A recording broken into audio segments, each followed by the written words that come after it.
Hello, everybody. My name's Bruce Montgomery, and this is my colleague, Tracy Priest. Hello, everybody. And we're with The Road to Retail. On our podcast, Tracy and I hope to offer tips, insights, ideas, and examples for how small, emerging, and challenger consumer packaged goods, CPG, brands can build their business. Everything from proving it online to how to go about securing distribution at a national retailer, driving your business through to the consumer, how to go about finding an investor if that's important to you. The bottom line is, Tracy and I would love to help you be successful by highlighting the many components of this journey on the road to retail. We've done this a long time. We've made a lot of mistakes, done a few good things, and if we can smooth out your journey, we'd love to. Tracy? Yeah, so as Bruce said, we've been doing this a long time. What does that mean? 30 plus years of CPG experience, all in commercial operations. And what we mean by commercial operations is marketing, trade marketing, sales, managing distributors, managing brokers, acquisitions, managing service providers like agencies. So we've done a lot, we've seen a lot. And like Bruce said, that's our goal here on our podcast, is to share those experiences with you. Also on our episodes, we invite colleagues, friends, brand owners onto the show so that they can also share their experiences with our audience and share the mistakes they've made and also the success stories that they've had. So today we have another illustrious guest. This is part two of our interview with Jason. So Bruce, take it away. Thanks, Tracy. So today is part two of our discussion with Jason Omenn. Jason is VP of e-commerce at Market Performance Group, MPG, one of the top firms helping brands successfully navigate and grow their business. Before we jump into this, you might know, if you saw Jason's first episode, we're really focused on Amazon. Lots of small emerging or challenger brands think that the only thing they need to do to be successful on Amazon is go buy more orange buckets at Home Depot because money is going to rain from the sky. Okay, they just think that. Now, Jason, in his first episode, and he'll do a small recap after he gives more of an intro, that was about, the first episode was the nuts and bolts of, do you really know what you're getting into and do you want to go forward? Today, we're going to talk about, you've decided to go forward. Now, how do you best use these tools to create demand and improve your odds of success? So, Jason, welcome to the show. And Thanks, if you guys. don't mind, just give a tiny bit more background on yourself, and then maybe the two or three things, the key takeaways from the first episode as people work through their mental and financial checklist of, these are the things that I'm now comfortable with and I'm going. Awesome. Thanks so much for having me, guys. Again, just small recap in case people didn't see the other episode. Briefly, my background, got into the agency world as a brand builder on Amazon myself. Have a long history in business development and sales in both startups and large Fortune 50 companies. In the mid-teens, I went through the pain and opportunity to build my own brands, launch them on Amazon. It sort of led me on this path to where I am today. We built an agency which actually was acquired by Market Performance Group a couple of years ago. So that's the short version. I would say the things I've been thinking about since the other episode that we did that are most noteworthy would be, if I had to put like a few bullets together, would be before you go to market at Amazon, generally speaking, you're going to have more success with an ASP, an average selling price, north of $20. Generally, the higher the better, and not too heavy, not too big. That's one component. And then just big picture from a P&L perspective, ideally you want to make money on Amazon. So as a third-party seller, you should more or less account for a 20 to 30% cost of doing business between FBA referral fees and shipping costs and things like that. Obviously, if you have a much higher ASP, it'll be closer to 20. And I think we always have a goal of getting a dilution number of your marketing down to 10%. Usually when you're starting it's going to be in the 25+% range. So just general guide range, I would say guidelines to think about as you start to build out your plan. Yeah. So thanks. Before I kick it to Tracy, one thing there. So folks, just remember what Jason just said. You know, you got roughly 25% of your targeted sales is going to go to all of your fulfillment, storage, and shipping. And even though the goal will be to get your spending to drive demand down to 10%, you should probably budget that number is going to start higher. It's going to be 25%, et cetera, to get going. And Jason's going to talk about, you know, the importance of where you land on search pages, et cetera, here in a few minutes. But Jason, great recap with those couple of key, you know, I guess there's only one North Star, but in this case, we have three. Tracy? Absolutely. So again, you've decided to cross the bridge, as Bruce said, and decided that you want to put your brand up on Amazon. So we're going to talk a little bit about what all that means and how to drive demand on Amazon today. So the first question I have for you, Jason, is how important is it to own your brand on Amazon? Great question. And it's something we always talk to people about in conversations we have, regardless of their size. Brand ownership, that's trademark, brand, they call it brand registry on Amazon. Do you own your trademark, either word mark or image? It used to be less important on Amazon. Again, as Amazon has moved to this more structured, I would call it pay to play, which we'll get into later, environment, there's actually certain things you can't do if you don't have a registered brand. So many young companies are sort of in the process of getting a trademark, and you can launch without it. Here's sort of the general things that you'll be missing. So first of all, on the product display page at the bottom, there's basically a brochure looking thing called A+ content. If you don't have brand registry, you can't build A+. You also can't build essentially a mini website. It's called a brand store on Amazon without that. And there's a bunch of other softer features depending the size of your brand and where it's sold. You can't always control your content if there's other people that maybe bought your product and are also trying to sell it on Amazon, which happens a lot more than you would think, even for relatively small brands. So it's a crucial element, and one that I think, again, you don't have to have to launch, but it's pretty important. Hey, Jason, one thing here for the folks that are nowhere near as savvy in Amazon as you are, and that includes me. Would you mind just providing a definition of what A+ content even is? It might help if people are level set as we push forward here.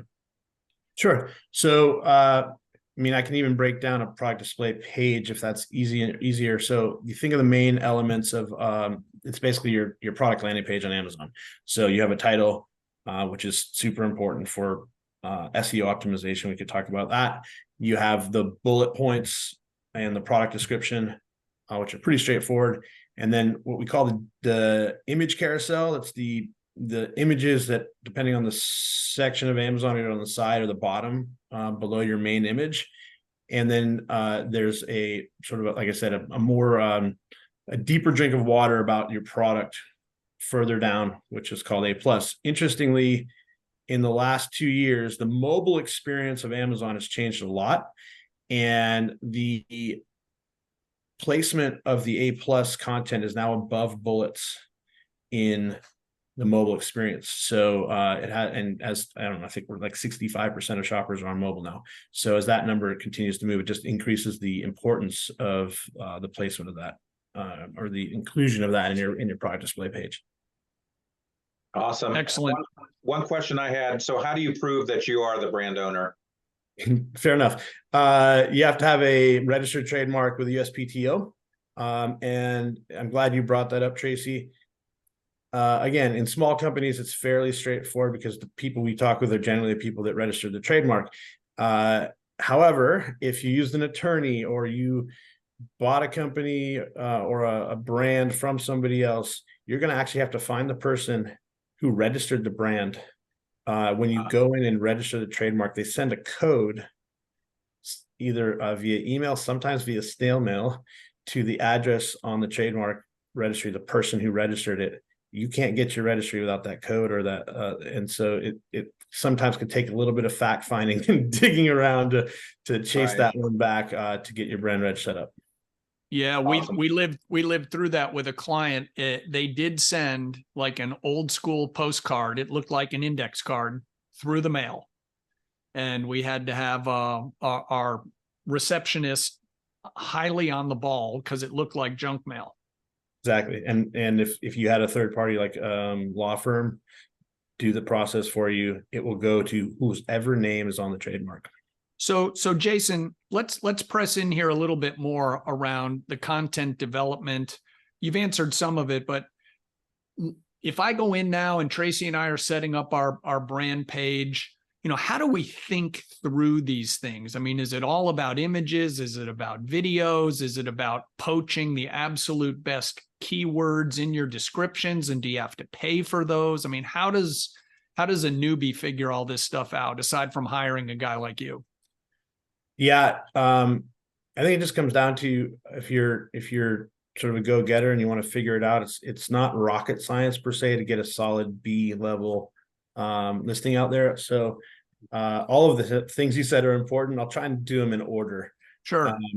So from a search results perspective, title is the most important thing. And what you want to do is not have a basic title. You want to have a title that's not, it still reads well, but actually has the most important search key terms, keywords in it. You can use I think we might have mentioned this in the other episode. There's tools out there like Managed by Stats and Jungle Scout. Jungle Scout is pretty good. Helium 10 is very good for doing keyword research. So you can find the keywords that have the most search volume for the product that you're looking for. You can just type in your category, or you can go find competitor products, and Helium 10 will tell you what keywords they're ranking for. You want to put those in your title. And there's sort of a waterfall that we follow beyond that into the bullets and the product description, but the title is the most important. After that, the image carousel is by far the next most important thing. So we've actually done tests on whether people read or how their eyes flow. Wow. To understand where you really need to focus for listing development. In fact, a guy on our team, he was a key person launching Echo products. He launched Echo Dot and he launched Fire TV on Amazon, and Amazon themselves did a pretty detailed study several years ago about how consumers shop, and like over the shoulder study. And people read the title and they go straight to the images. Literally 3 images, you have to be able to grab somebody and show your differentiation. And the way to do that is what we call digital storytelling. You need to think about the key points of differentiation that you have in your product and literally put text overlay images in you can't do it in the first image, but in the second and third image to draw the person in, to then get them to go a little deeper, see the other images. Super important if you can get a video made, even if it's like a Fiverr video. When I was launching, I had videos that I put up my kids did of the backpacks we were launching. Okay. Any kind of video really helps. And then the waterfall beyond that, I think we were just talking about A+. A+ is important. It's not required.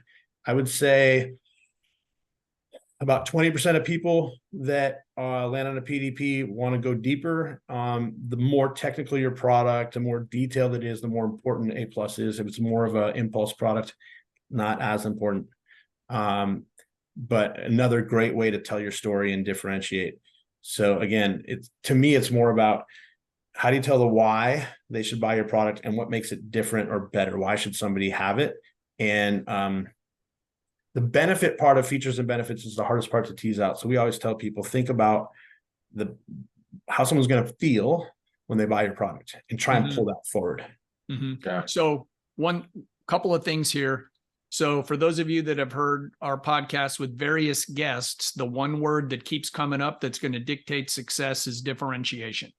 Yes. So just coming out there and being the 19th of anything, you're condemned to compete only on price and prayer, because those are the only two things you have a shot at being successful with. The other thing I'd just like to ask a clarifying question, Jason, again, for the newbies. The image carousel, those are the photos on the left-hand side of the product landing pages, right? Yep. There's Okay. depending on the category, there's 5 or 6 that will show. You can usually load 8 to 10, so people can click in and see more, but you want to make sure that the first 5 or 6 are sort of telling.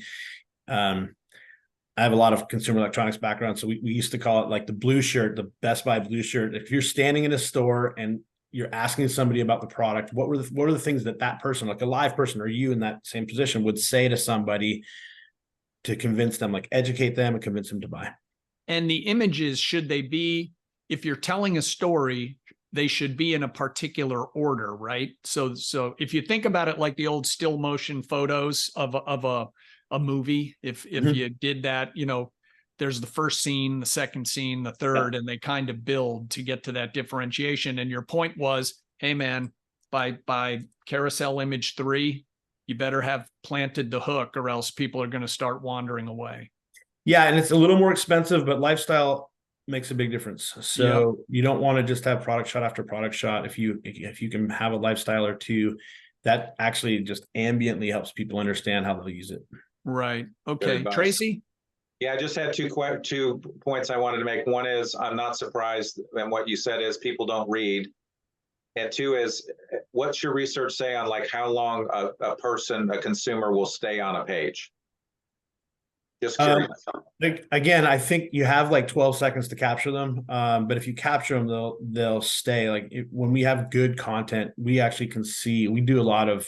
We have a whole studio business for people that don't have the resources to build content, and we do a lot of pre and post conversion, tests just to capture the metrics for our own knowledge.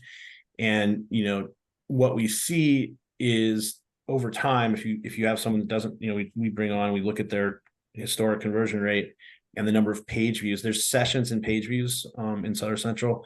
So think of sessions as an individual visitor and page views as the number of clicks they make. So you'll see a bigger gap between that, the better your content is, because people will get pulled in and they'll start clicking around. They'll go to your brand store and they'll come back. And again, if it's an impulse buy, a little less of that. But if it's at all considered purchased, it makes a big difference. Awesome. So next question I have is, let's talk about reviews. Tell us how important they are and how do you get them, and all this myth about fake reviews. Well, and one other thing to add on reviews, please. After you address Tracy's questions, the elephant in the room. If you get a bad review, how do you ever, push it down? Or, because you wouldn't want someone, like if Tracy and I have competing products and Tracy just decides to bomb Bruce's page with bad reviews, how do you ever get the scarlet letter off your chest? Yeah. Great questions. So let's take the top line of reviews first. The reviews are probably more valuable on Amazon than any other channel because, again, when I started, especially even before I started, it was kind of the Wild West on reviews. There's all kinds of tricks, and Amazon wasn't paying any attention. Right now, that's sort of the situation on Target and Walmart and other channels. There, you can get reviews up there. No one's really watching. So first of all, there's 2 types of reviews on Amazon. There's 3 now: a verified purchase and a not verified purchase. And there's also something called ratings, which are just a star rating. There's no actual content, which can be painful. Big picture, you need over a 4-star review to have really good success on Amazon. There's some categories that are really difficult, kind of the 3-8 range you can get by. But if you have a 3-8 review that actually fills up the 4th star on your product display page. So you want to have at least a 3.8, and if you have a 4.3, I think it half fills the 5th star. So there's some optical benefits to really focus on those numbers. Amazon literally last week or 2 weeks ago started testing some sub-star rating breakdowns. So it actually will say like 3.8 right below your filled up 4th star, which is kind of a bummer, but I don't know if they're really going to stick with it or not. It's just part of how they change everything. The other thing is the number of reviews that we think you need to sort of build customer trust. The absolute minimum is 20 when you're launching a product. We always tell people you want to get 10 or 20 reviews before you even turn on ads, because it's almost not worth the conversion challenge that you're going to face. 50 is better, but again, depending on your sales velocity, it might take a while to get to 50. So 20 is a good number. Now, how do you get those reviews? It used to be pretty wide open. Amazon pays a lot of attention to people that game the system now, and they'll remove your reviews. So if you're doing something that's kind of let's call it black hat, then you're likely to get, best case scenario, your reviews removed. Worst case scenario, they might suppress your listing or deactivate your account. You got to be careful. Right. And we talk to people about it all the time. We don't tell them what their risk tolerance should be. There are still people out there that have means and mechanisms to drive reviews. Since this is a public podcast, I would just say, be very careful. Right. So when you mean that, Jason, not to interrupt you. So I've seen, brand owners, get their friends and family and neighbors and all that to put up reviews. How is that viewed? It's legit. If it's a legit review and a legit purchase, it might still get flagged and shut down. Okay. So that's in the spectrum of white to black hat. It's gray. Right. And there are ways to do it, but again, it's right at the edge of terms of service. Okay. The whole review process just strikes me as bizarre, and that's my problem, because I know it's real, but I'm like, who's got the time to sit around and write all these reviews? And in the old days, when customer service was 800 numbers, I mean, almost always the incoming calls were bad. No one was going to call and say, boy, that was awesome. Yeah. Thank you. But I guess it's pretty easy. So if you've got a little time, you pop a review. Well, the other thing is Amazon, first of all, just in the last year or two, Amazon added a mechanism to ask for feedback through Seller Central. I mentioned Managed by Stats earlier. Helium 10 and Managed by Stats have sort of automated follow-up templates you can use to communicate with sellers. We highly recommend them. We do them a lot for our brands, where it's just mostly like an opportunity to build a connection. You can say, hey, Tracy, thanks for buying this widget. We're shipping it out in a couple of days. We'll keep you posted. And then you send them the tracking number. And then you kind of follow up 4 days later with an automated message that says, you have to be very careful. You can't say, give us a 5-star review, but you can say, we'd love to hear your feedback. And what we tell people to do is a little trick, and it's totally legit, which is to say, we hope you had a great experience. We'd love for you to share it. If you didn't, please contact us. Let us make it right. That's how you can head off that bad experience you're talking about, Bruce. I like that. That's clever. Yeah. So it used to be that you could actually make comments on reviews. A couple of years ago, Amazon just removed them, which really was unfair to brands, because people that are attacking, it does happen.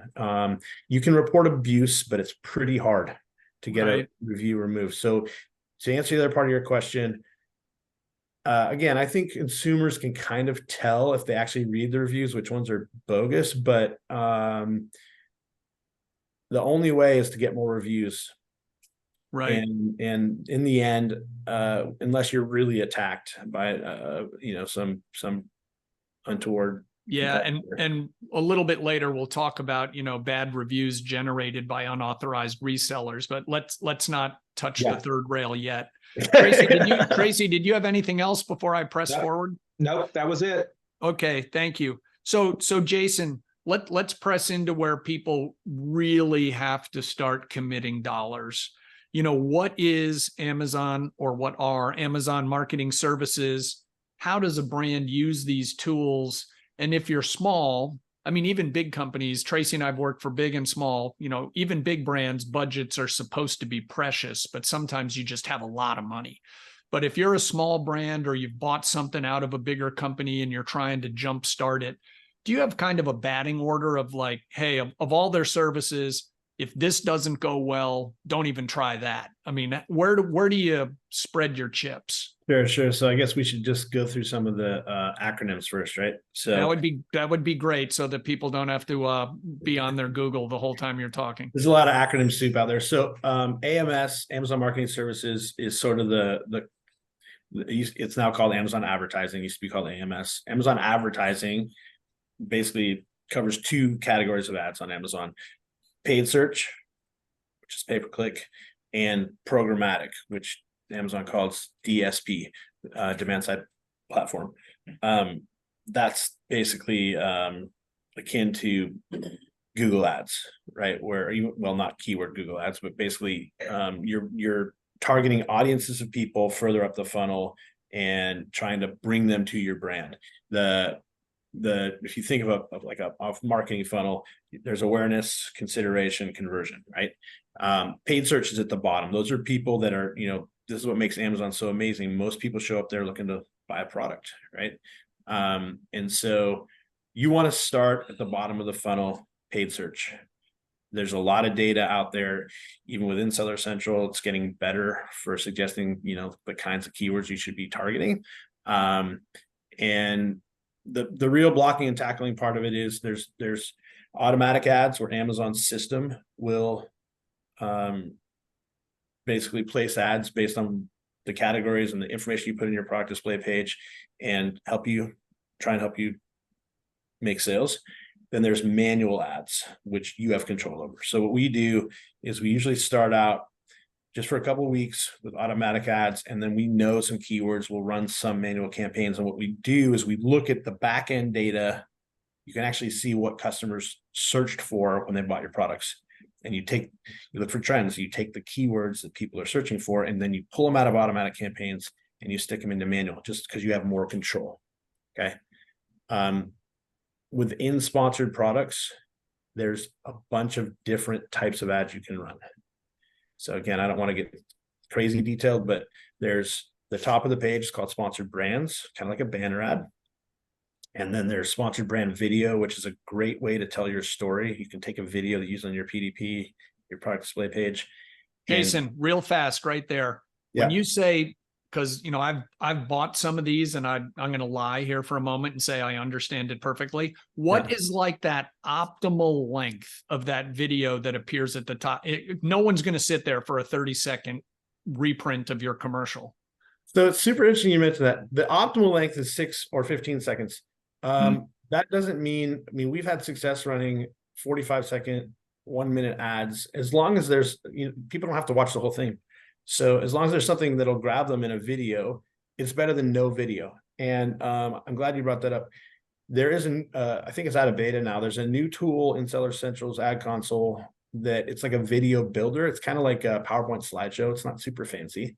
You can literally take the images in your digital carousel that have text overlay in them and load them in, and they'll make a little slideshow video for you. It actually works. It's not perfect, but it's free.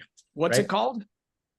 I don't even know. I think it's called Video Editor or something. It's okay. No, this is great, because this is good.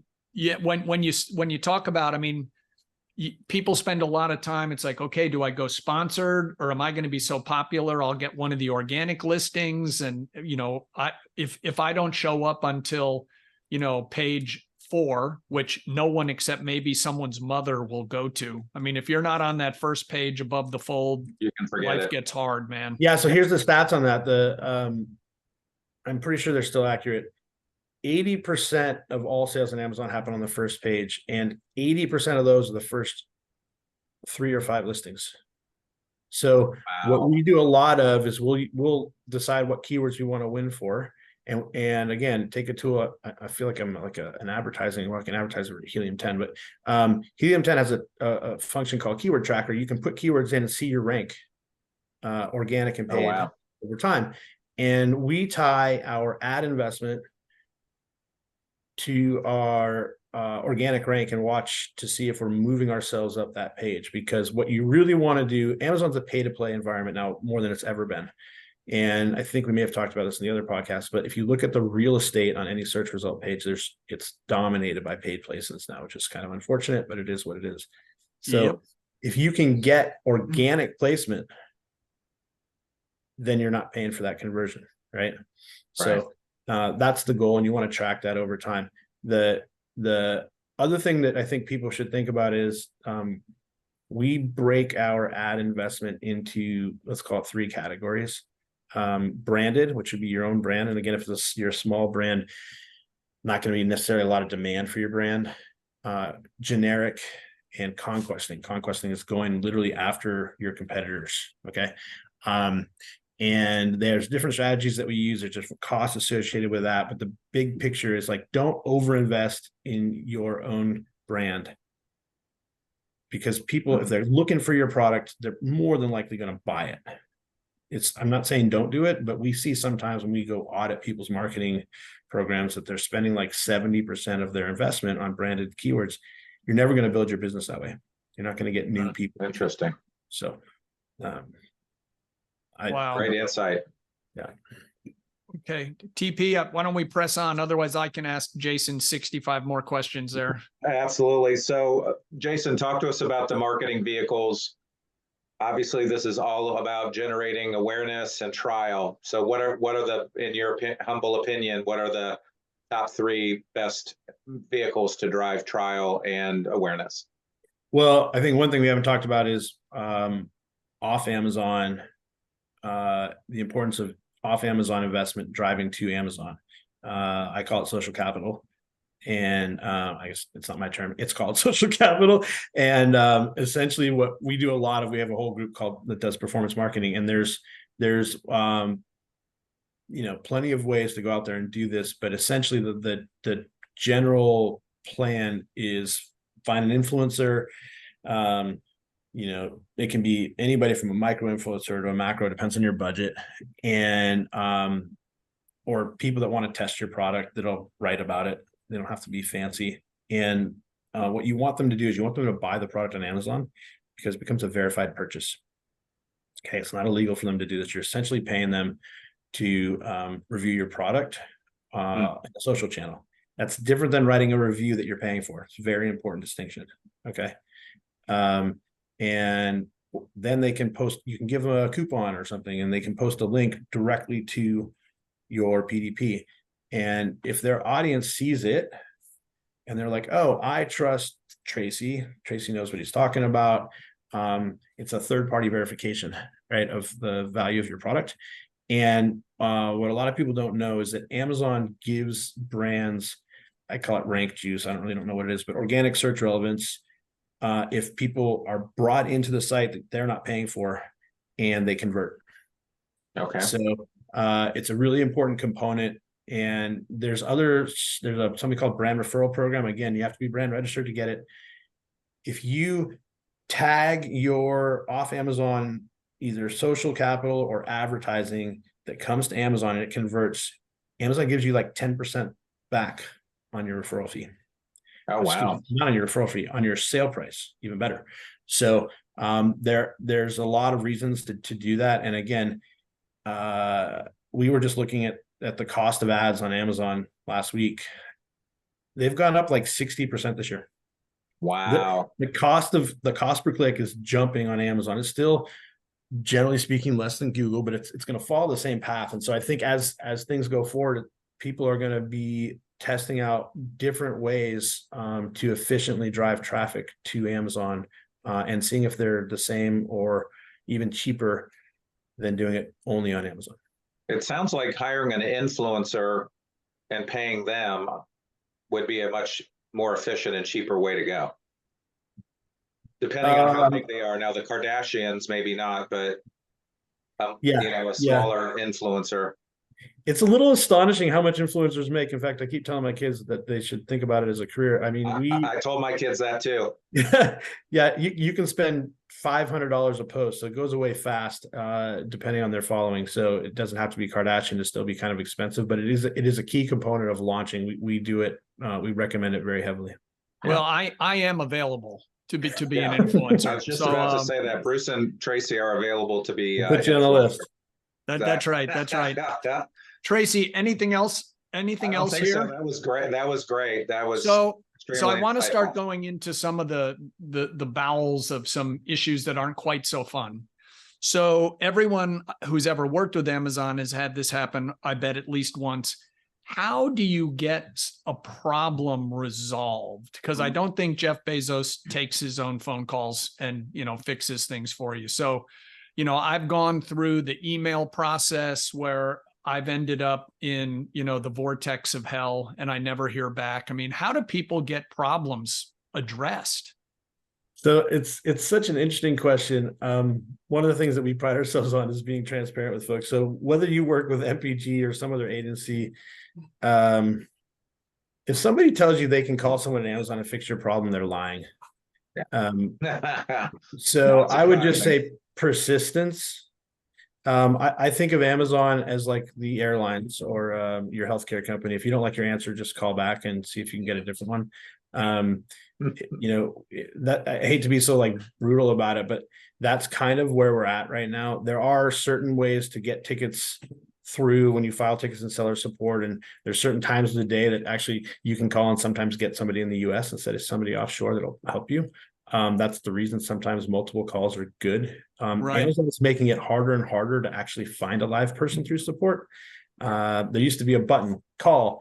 They're removing them because they're trying to streamline their actual support for brands. So, there's not a single solution for how to solve problems. I think the most important thing is trying to set your products up for success from the beginning, right? Try and mitigate some problems.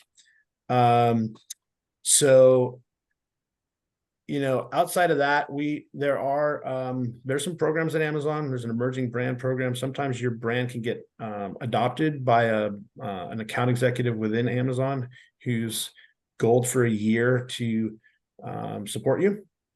They're not great, but they're helpful. Interesting. We have a third party, because of our size, we're able to actually, if you have a brand new account, we can actually get somebody adopted to you proactively. If you have an existing account, it's much harder. So, I don't know if that answers your question, but it is a challenge. And we talked about 1P and 3P on the other discussion we had. 1P is not a lot better for resolving problems anymore because there's so much of this hands off the wheel. So, yeah. Does that help? That's the sad fact, folks. Don't expect a human to answer the phone and say, you know what, Tracy, you're my top priority today. Before the sun goes down, we will fix this. So let's move into two more topics here, Jason, please. How does a brand deal with unauthorized resellers? Because one of the things we've seen with clients and brands that I've worked on personally is a product is sold from either a third-party reseller or even out on eBay. And when you look at the picture, it's like the box has been sat on, or that you can already tell it's old because graphics aren't there. Yeah. So when the consumer gets it, they're disappointed and they don't go hammer, Bruce and Tracy's excellent third-party reseller. They go to the Zegrid page or the Tylenol page or the Suave page and beat the stuffing out of the brand. Yeah. So I guess full disclosure, what I'm about to tell you is a solution that I'm a part owner in. So I should just say that. So we call it brand protection. There are a few companies out there that do that. We use this company called I2O Retail, and I'll give you kind of the landscape of how it works and what you can and can't do.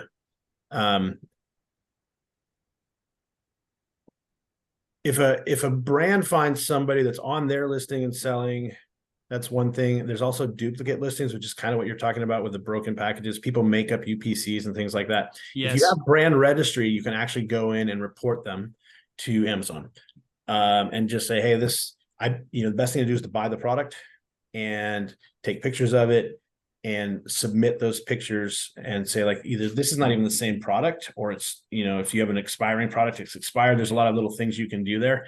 But generally speaking, the solutions like I2O, what they do is they message the seller. There's only two that go through Amazon's messaging system like I2O does, which is awesome. And then there's a waterfall of things that happen from that. If the seller responds and it provides an actual receipt, okay, proving they bought the product legally, you're done. I mean, it's great data, so you can identify links in distribution. It's super important. Okay. So again, this is for small brands, it's less of a problem than it is for big brands that have distribution, or if you're buying a brand from somewhere that has a history, you can inherit kind of a mess. Yeah, one second there, Jason, because this is something Tracy and I talk about a lot. So Right. folks, this is once again hammering home the importance of controlling your pricing. If you cut a bunch of one-off deals because you want to be over here and then over there, they need like a $2 better price to hit whatever margin requirement they have. Suddenly you've got, in theory, a pretty simple small business, and you're way overcomplicating it. And at least in the online world, you are begging for trouble. So Jason, sorry, but Tracy and I always are hammering control your price. Yeah, absolutely. And even a click more than that, when we talk to people about, and we've all read about what's going on in drug right now with CVS and Rite Aid and Walgreens liquidations and such. Your distribution policies are super important. So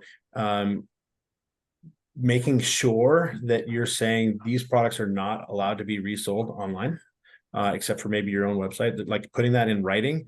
And then even one step further, if you ever get the opportunity to sell to a Target, we always encourage people, include a provision that you want the right to buy product back. Because what happens is, if you can't move it, if it's a Walmart, you stick it on a pallet out front and they sell it at 20 cents on the dollar. They don't care, right? We had this happen with a CE company that sells sound bars, and like 4,000 sound bars went out the door at Walmart at, like $32. We actually saw receipts, right? And there's nothing we could do about it. Just had to wait it out. Oof. So it's a big issue, and there's a lot of people making huge amounts of money in retail arbitrage. Some illegitimately, like stealing stuff off trucks, but many, especially in this current climate, you can go to a closing Walgreens and buy pallets of stuff for $4, and it's like a treasure hunt. Oof. That's crazy. So Jason, unless you had anything else about dealing with the unauthorized resellers, I mean, you talk about a black hat. These guys can cause a lot of troubles because, as Tracy and I have spoken about, when you're starting out, especially if you start going into brick and mortar, every other account on planet Earth will check. If you're in Walmart, they're going to check that price. They're going to check your Amazon price. And if you're selling directly on your own website, those are the three prices that they're going to have in their mind and they're going to want to talk to you about. So again, control. Do the best you can there. All right, Jason, one last one, and it's not fun. Usually I let Tracy ask the Grim Reaper questions. Yeah. So this is great. Can you tell the people what crapping out means in the Amazon world? It's interesting. It's different in 1P and 3P. And 1P, it stands for can't realize a profit. And that means Amazon can't realize a profit. They could care less if you realize a profit. Absolutely. There's a 3P correlation, but I'll tell you about that in a second. So so crap is essentially Amazon looking at the net pure profit margin, net PPM, sometimes the contribution profit, which I'll never show you, but that's their internal metric about whether they're getting any dollars back. Net PPM doesn't include every single metric, like doesn't include returns as an example. On the 1P side. So they have metrics they want to hit. They'll say that they're actually losing money. They're very rarely losing money, but they're not hitting the number that they want, and they'll stop ordering your product. On 3P, I think we may have talked about this a little bit before, but I think as we talked about in the first episode, their goal is to own nothing and control price. So even if you're getting, like you were saying, price control in other channels, on 3P, conceptually, you're supposed to be able to control your own price. What Amazon has been doing in sort of a crap mechanism is trying to force you to lower your price if it's lower somewhere else. And they do that by suppressing your listing from advertising. It's kind of the first shot across the bow. And on occasion, they'll suppress the whole listing, which again, I think is going to open them up to some sort of potential litigation, because it doesn't make any sense that they don't own your product. And nobody's really figured out where the line is. You saw the FTC Yep. case that came. I think there's more coming from that, by the way, from the FTC. Ironically, if you read that article, it was accusing Amazon of raising prices, Right. Yeah. which is not always great, but it's better than them blocking you. I mean, basically, they're saying we don't want your ad dollars so much that we're willing to walk away from you being able to advertise your product. If you don't have the buy box, you can't advertise. So you just hit on the bonus question I jotted down. We've had all of this discussion, and we just need to touch on one other thing. Can you just describe what the buy box is? Sure. And how you make sure you're winning it, and is there anything to do when your buy box is either owned by someone that's not you, or it's suppressed in total? Because we hear that all the time. I can't get the buy box and I own the brand. Yeah. So a couple things I would say. First of all, let me just amend slightly what I said before. You can advertise sponsored brands, just not sponsored products. It's a whole different thing if you don't have the buy box. But the buy box is let me see if I can do this. The top right part of the product display page, there's a box there, and it'll list who the top offer, essentially. And sometimes it'll just say buying options, which means nobody has it. That's the buy box being suppressed. Amazon, not always, but generally gives the lowest priced offer that's new the buy box. On occasion, and I think fairly reasonably, if somebody has shipping added on, they could have a price that's $3 less with $5 of shipping, and they won't win the buy box. Amazon usually adds the shipping in to their calculation. They also sometimes will give you preference for time to shipping. So you could have a slightly higher price that can get there faster, and they'll put that in the buy box. Okay. Right. So there's a lot of nuance there. If your buy box is suppressed, fully suppressed, meaning a lot of people are like, oh, I lost the buy box, it's suppressed. They just don't have the offer that's featured. That's different. Okay. But if it's actually suppressed, it can be suppressed for basically 3 reasons. Like we were talking about before, they see a lower price and they're trying to force you to lower your price.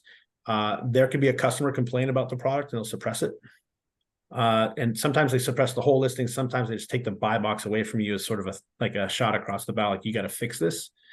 And you see all of these things in performance notifications. So if you're paying attention to your account, you'll see the notification pop up, and you need to pay attention to that and address it quickly. Some of them have timestamps on them, and if you don't address it within a certain amount of time, they'll turn off your listing. So. And Jason, doesn't supply also figure in? And maybe that means speed of shipping. So I mean, Tracy and I always talk about got to be in stock. The only thing a retailer hates more than a product that doesn't sell is one that doesn't ship. Yeah. So your overall account health is there's a thing called an IPI score that also factors into deals you can get in your health of your account, and part of that's your in-stock rate. But yeah, absolutely. We tell people that it doesn't matter how good your PDPs are and how great your product is. If you don't have it to sell, you're in trouble, right? So absolutely, in-stock matters. And it's important to keep in mind, like right now, as we go into whatever they're calling it this year, Prime Day 2, Prime Best Deal Days, or whatever it's called. It's 2 weeks out. You need to plan ahead for these higher drive times to make sure that if you're super successful, you don't run out of inventory, because you spend all this effort to build organic relevance and search rank and sales momentum. And that's something you can actually pretty reasonably control, staying in stock. Right. Wow. So lots to think about. I have one last one. This is super fast. Some of the things that the brands we work with think about are e-com only SKUs. Is that smart, or are you just complicating your operation? I think generally it's smart. The caveat is that, I think we talked about before, the only constant at Amazon is change. And so historically, if you had a separate SKU and it was unique to Amazon, they wouldn't price match you.